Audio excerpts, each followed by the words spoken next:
On the 3rd of January 2026, the world woke up to the images that looked like a Hollywood thriller.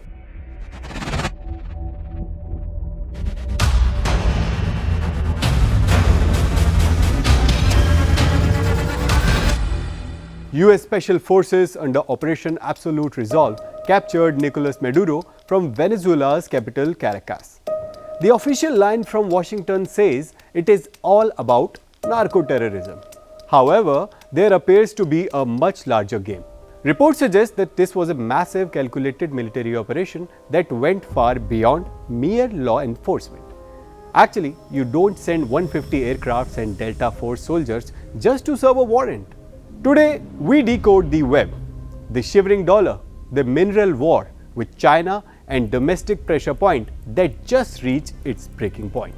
The dollar's life support and the BRICS threat. To understand this, we must look at the most important aspect of US hegemony, the dollar. For decades, the US dollar has been world's Badshah, but many analysts suggest that crown is under pressure. The BRICS bloc has been talking of building a real alternative to the dollar, and Maduro wasn't just a bystander in this shift. Maduro went as far as offering to trade oil in non-dollar currencies. From Washington's perspective, this was a direct threat. If the country with the world's largest oil reserves joins a bloc that actively bypasses the greenback, the petrodollar starts to crack.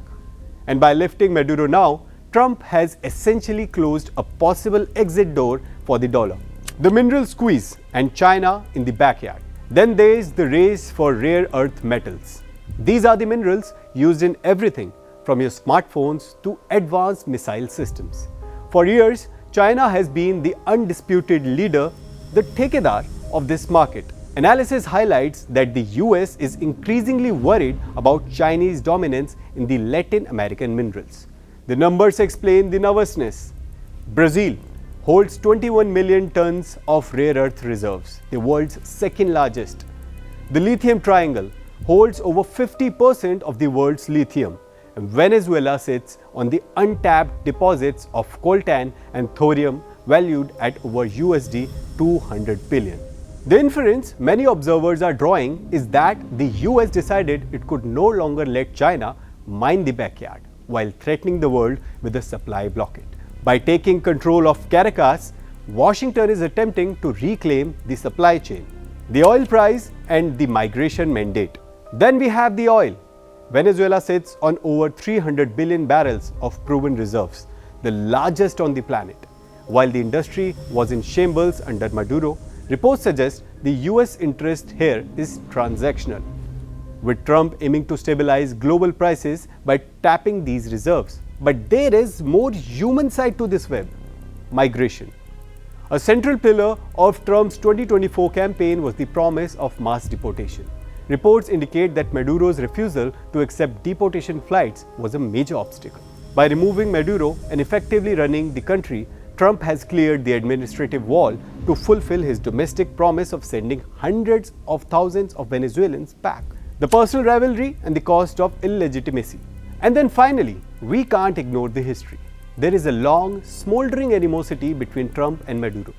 In 2020, the US placed a $15 billion bounty on him, a reward that Trump doubled to $50 million in August 2025.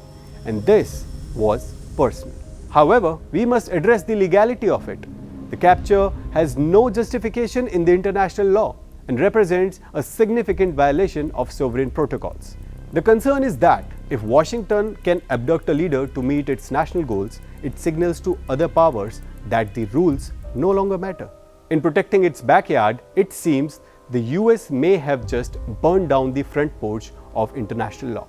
The US might have secured the oil, but did they lose the moral authority to lead?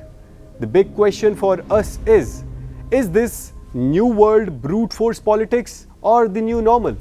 Let me know in the comments if it's a masterstroke or a blunder.